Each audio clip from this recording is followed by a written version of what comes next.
Pauvre fou de Galate, qui donc vous a ensorcelé? Je vous avais pourtant présenté Jésus-Christ le crucifié. Je n'ai qu'une question à vous poser. L'Esprit Saint, l'avez-vous reçu pour avoir observé la loi de Moïse ou pour avoir écouté le message de la foi? Comment pouvez-vous être aussi fou? Au commencement, vous comptiez sur l'Esprit.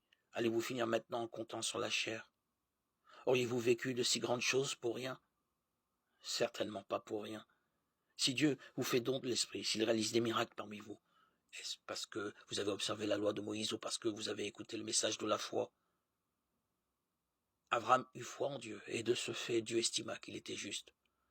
Comprenez-le donc. Les vrais fils d'Abraham, ce sont les croyants.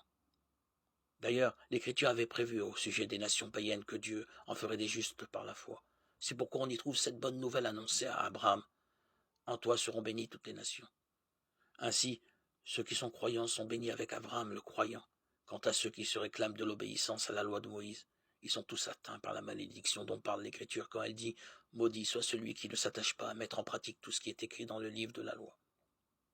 Il est d'ailleurs clair que par la loi personne ne devient juste auprès de Dieu, puisque l'Écriture dit « C'est par la foi que le juste vivra ».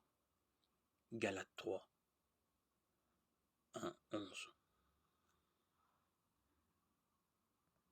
Ce qui nous sauve, ce n'est pas la loi, mais la foi. C'est elle qui nous fait tous ensemble fils de Dieu et vraie descendance d'Abraham.